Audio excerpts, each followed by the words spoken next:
Lineup. We're going to start off with JMU women's basketball coach Sean O'Regan as the Dukes hit another milestone with their 20th win this season.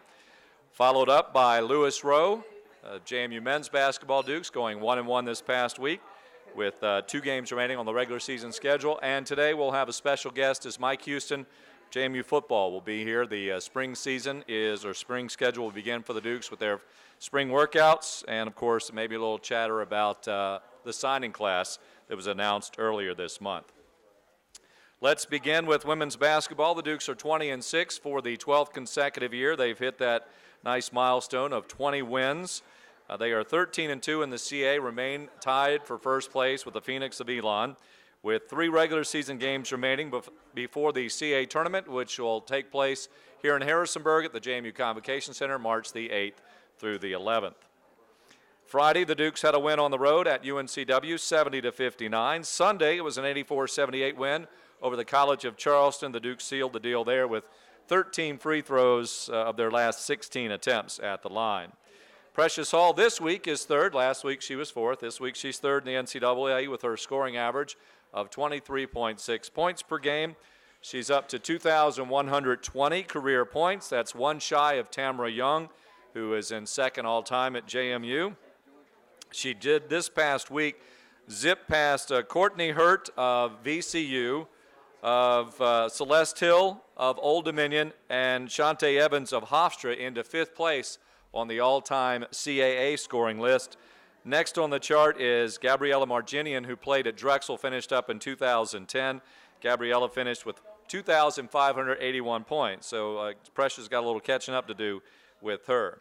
This week for the JMU women, they travel to face the Drexel Dragons for the second time this season. Drexel, one of 3 teams in the Colonial with 20 wins. The Dragons are 20-6, 11-4 in the CAA. Tip-off is 7 o'clock. You can hear that game on the JMU Sprint Broadcast Network. Craig Orndorff will have the call. It will also be video streamed by Dragons TV, and that link is also accessible through ca.tv as well as Matazone HD Sportsnet, the Matazone portal on jmusports.com.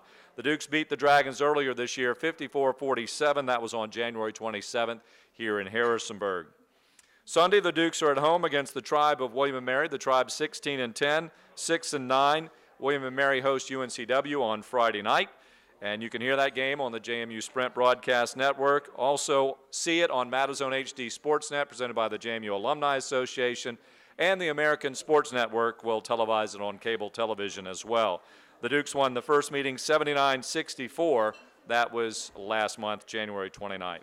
Again, the CA Women's Basketball Tournament is here, the 8th through the 11th. Tickets are on sale now. You can get reserve seating for the entire tournament, $40, and for the general admission ticket for the entire tournament is $30.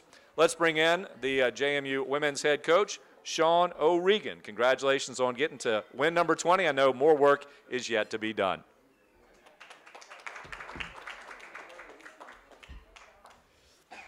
Hey, everybody. Overall, a pretty good weekend for us. Playing 2 games without Kamaya Smalls, I was really proud of the grit and the effort that we showed over those 2 games. But plenty of stuff to work on. I mean, I think both Wilmington and Charleston put a nice push on us in the third and the beginning of the fourth quarter, and I think we got to respond a little bit better and be able to stop the bleeding a little bit better. But in the end, with I called them the Great 8 for the weekend. So we had 8, and Ania and Logan couldn't keep their hands off people, so we finished the Charleston game with 6. But just part of the adversity we're going to get through, and we found a way to win. But really happy with Precious's weekend, really happy with Lexie Barrier's weekend, and of course you can throw Amber Porter in there just about any time now. So again, pleased with the weekend, but we like Kurt just said, we got more work to do. Start with Lexie there. Obviously, her first 2 starts of her career. How do you think she responded to playing a different role and being out there from the opening tip-off? I think she responded really well. I think I have made it known. I thought she went through a little lull in the last whatever month or 3 weeks or whatever you want to call it, and I thought this was actually came at just the right time for her. And I could have gone a lot of different directions with who we started to fill Kamaya's space. You could have gone Logan, you could have gone Amber, you could have gone Savannah, really, to be honest with you. But I thought it was a good time for Lexie to step up into the spotlight and just play and know she's going to play. And I thought, again, she's put 3 of our last 4 games. She's put together pretty good performances with maybe the lone bad one being Elon. But Delaware, she played well and then didn't play well with Elon, but, plays 2 good games this weekend. I think she's confident. I mean, she shot the ball great. She even made another 3 that P got called for a travel for. She made 3 threes in a row in the game at one point. So, really proud of her and how she responded. And, both games, the Wilmington game and the Charleston game, down the stretch, she's guarding their best player, Jasmine Steele for Wilmington and Bree Bolden for Charleston. So she's growing up, and I think it was a really good weekend for her confidence. Coach, compared to previous seasons, how tough was it to get these 20 wins compared to the last couple of years? Well, I've never had this perspective for the 20 wins, being the chair over. It really it's almost surprised me. And we were on our 8.5-hour bus ride back. Logan came and sat with me sat next to me for like an hour, and we were just talking. And she asked me, she said, "Did you ever think we'd be 20-6 after Dee Dee departed?" And I said, I thought we'd find a way to get there, but I didn't necessarily think it was this path. So I think it's a testament to what Kenny built, really, in that, we don't always do it exactly how I want to do it, but we find a way to win. And Precious starts that whole thing, and Precious is the one that is kind of a refuse to lose mentality. So it was tough, and I sometimes are we really here at 20 wins? But it's tough, and I think every year you go through some sort of adversity. This year it's just I feel like it's more adversity just because I'm sitting in the driver's seat, I think. But it could be the same as most years. Coach, talk about your rebounding. You look at the stat sheets, and I know stats are black and white. Sure. There's more to them. The offensive rebounds of the 2 teams you played this weekend, they both had double digits, but there's probably a lot more to that. Kind of talk about the effort defensively trying to keep those 2 teams off the glass. Yeah. Again, we don't have the most height in the world, so it's always a team effort. And I'm, again, I want to win the rebound margin by 12, 15 every game, and I think we're capable of that. But you need effort from the ones that, Savannah rebounds, Amber rebounds, Tasia does a good job on the glass. We need efforts from Precious and from Lexie and from Haley and from Logan, and that's where it's got to be a team effort. So.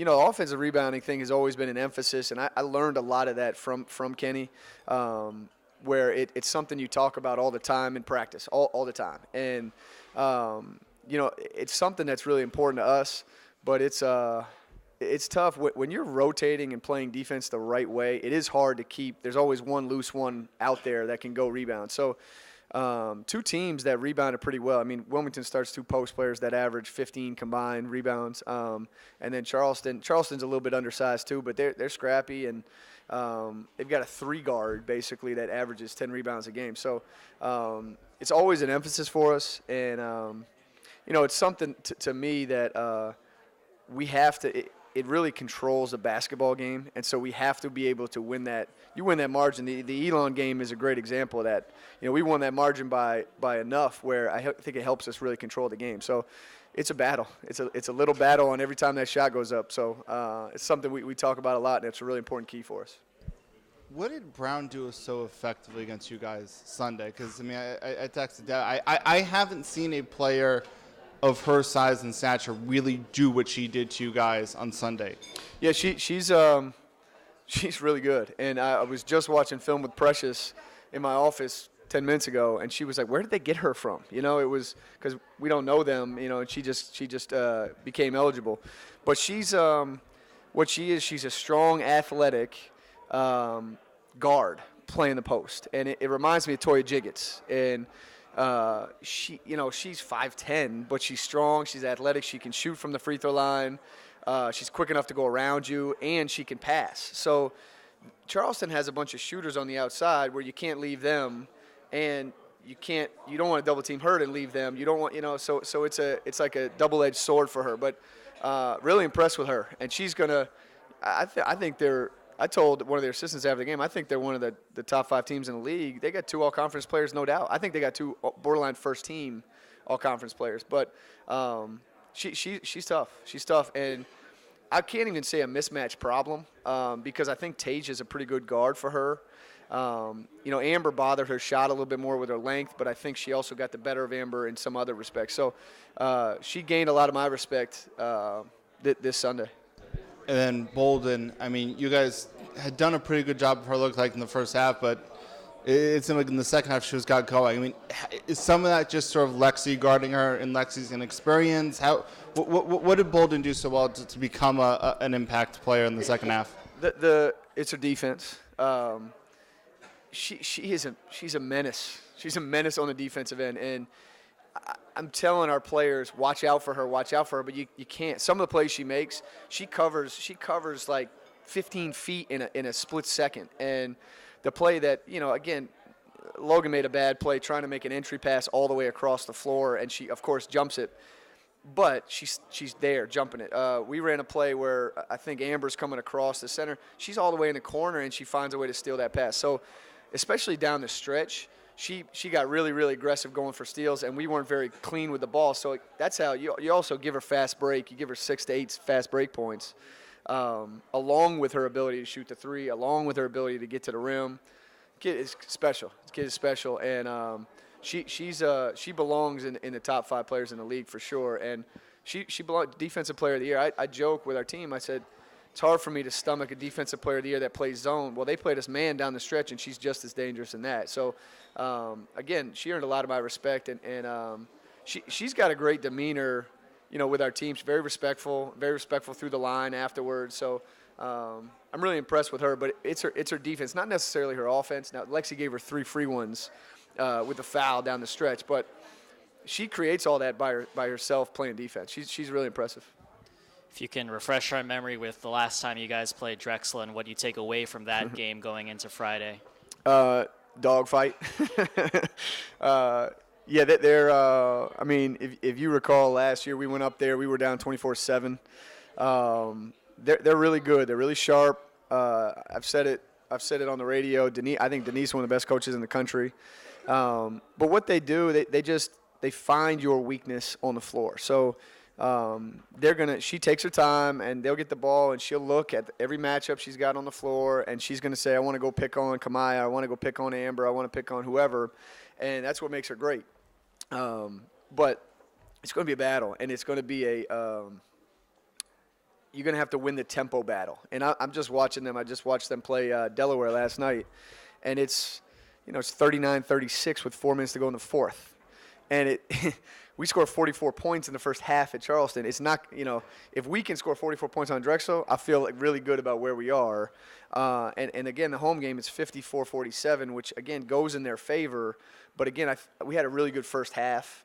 And if I'm not mistaken, the offense was stalled a little bit fourth quarter, which allowed them to come back. I think they cut it to 2 in the game. But they're really good. They got players, and they run a really good system. So I fully expect a dogfight. I expect a couple possession game down the stretch, and we just got to find a way to pull it out. There's always a mental aspect to every game, but playing Drexel, doing what they do on their home floor, is it going to be an even more of a mental challenge for your team to stay focused for the entire game? Yeah, and it's senior night. You can add that on there. They got 2 road games after this one. So, yeah. And what it is, I'm not trying to jinx anything. We've done well on the road so far, and no better than the Elon game, going into Elon's place and knowing you're gonna have some fans in there, a little extra. But senior night, and they've got seniors, so they're gonna be playing. It's their last time at Drexel, and it's it's gonna be one of those where you're gonna find out about our resiliency, I think, because I fully expect them to be prepared and play well. And same with us. You know, it'll be something where I don't think I'll have to get our team up to play the game, which is good. But we got to be prepared. We got to get prepared this week and understand what they're doing. And the good part about Drexel and the good part about Elon, and thank you CAA, is that we played them both on a Friday so we can prepare instead of playing them on Sunday. And now I'm talking them through that crazy offense. And now at least we can go through that today, tomorrow, and Thursday, and we can be kind of well prepared for it. Now, that doesn't necessarily get you the win, but it gives you a leg up.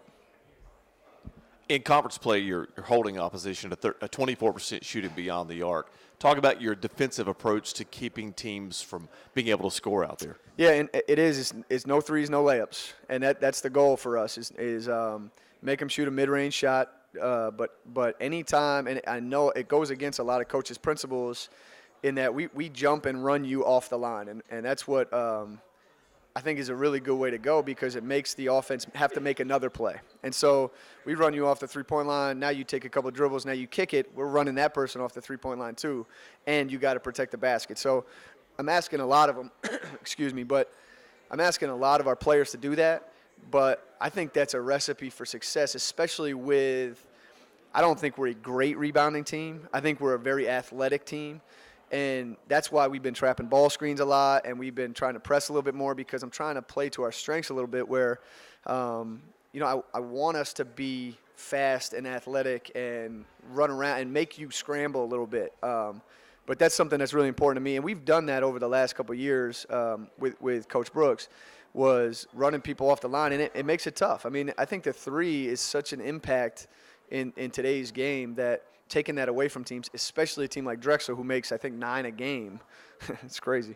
But that will be kind of like the tempo battle. If we can win that war, I think we'll put ourselves in good position to win the game. You talked last week about sort of this loose confidence and whatnot. I mean, what do you attribute to the fact that this team can be so goofy off the court and yet still be focused enough to pull out a game like Charleston and pull out a game like UNCW? I put a lot of it on Precious. And, not to be generic, but there's quotes out there that, a player-run team is much better than a coach-run team. She sets the tone for all that. So I like us to be able to have fun and be loose and have a good time, because I think the more you like to be around each other this time of year, February, 21st, you're with each other in such an intense environment the whole year long that if you're not having fun, it's harder, and you start to, dislike your teammates and stuff like that. So that's something that's important to me. But when it's time to play, Precious sets the tone that, hey, we're going to play. I mean, she does everything. She does. I think she's our best defender. She's our best scorer. She's borderline. I can't say our best rebounder, but competes on the glass. And she's the one, helping them through. If that's their help side, most of the time she sees it, and most of the time she's right. So I attribute a lot of it to her, in the sense when it's time to play, she shows everybody how hard you have to play to win a game. I mean, we joke about the shopping trip, off this. I mean, are those type of things, are those good ways to sort of keep everybody loose and kind of keep them liking each other, deep into the season? Honestly, yeah. And it's just the type of person I am. Is going to be the type of leader I am for our team. Is I listen to them, and they wanted to take a stop trip to go to Victoria's Secret, and I said, okay, we can take an extra 15 minutes and do this. If that's what you guys want to do, it's okay. Let's do it. But I think listening to them and letting them know that they have a voice. And that, not that they're going to make decisions for the program, but they have a voice in everything. And I want to be open. I want to know what's going on. Precious sat in my office today and told me a little story of what she's got going on. But that stuff is very important to me, and I think lets them have a little bit of investment into what we are doing in the program. And I think more investment for them, more camaraderie for them, only makes us a better team and a much closer in the team, because that's one thing we are this year. We've been playing together. We've been playing for each other, and especially with 8 able bodies, and now we'll be 9. Kamaya's back, so we'll have 9. But, our togetherness is what makes us special. Is that something that's unique to this team? Is that something that was going on also with Kenny? Is that something unique with this team? I think it's unique with this team. And Kenny always found a way to pull it together. Don't get me wrong, but it's harder to do. Like if we had 14 active bodies on the roster, it's not going to be the same. And I think the way I'm subbing and the way that people are playing, there's not a whole lot of people right now that are playing 3 minutes and coming out, and that's it. So, I think it's a pretty well-rounded team right now.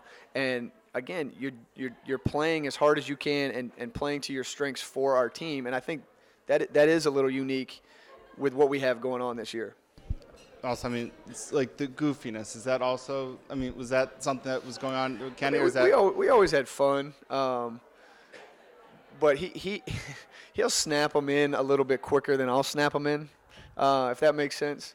But we always had fun. But I think there was always a little bit more of fear walking around him than walking around me, especially at my point in the career being year 1 versus his year 14. I might be like that in year 14. Yeah, I recall that in year 1, 2, maybe 3, he did not really like goofiness. It took him a little while to loosen up and to let the players kind of do what you're talking about right now, Sean. Yeah. No, and I agree. And I think it's hard for me sometimes because as a coach, you want them – you got to be focused. You got to be focused. Focus on what you're doing. And, but this team this year, it might be different next year. But because of Precious a lot of the time where she'll be one that snaps them back in if they get off course. And so will I. But – as long as they can prove that this is something they can do, I'll keep giving them the leash, so to speak. But it's hard for a coach to let it go a little bit. And that's something he did teach me, is that sometimes you got to walk in the locker room and dance a little bit with them pregame because it loosens them up. And I think it's a better way to play than playing like I used to watch Bobby Knight's Indiana teams. I always thought they were so tight come tournament time because he made them fear him so much. So I like that as long as we can act with that maturity. All right, one more question for Coach, and we'll move on. You talked about Kamaya. Just updates on both Kamaya and Devin because it seemed like Devin's also slowly finding her way back. Kamaya, I fully expect Kamaya to play on Friday. She's not all the way through her protocol, return to play protocol, but I think she'll be fully back for Friday. Devin is still a work in progress. I hope to get her as soon as possible, but I can't give you a timeline on that. I don't believe she'll be playing either game this weekend. I don't believe. So the Duke's on the road at Drexel, 7 o'clock Friday night. Sunday, it is a 5 o'clock game. Not sure that I mentioned that. 5 o'clock on Sunday afternoon. Coach O'Regan, thank you for joining us. Good luck up in Philadelphia, and we'll see you at the Convocation Center on Sunday afternoon. Coming up next, Lou Rowe of JMU Men's Basketball.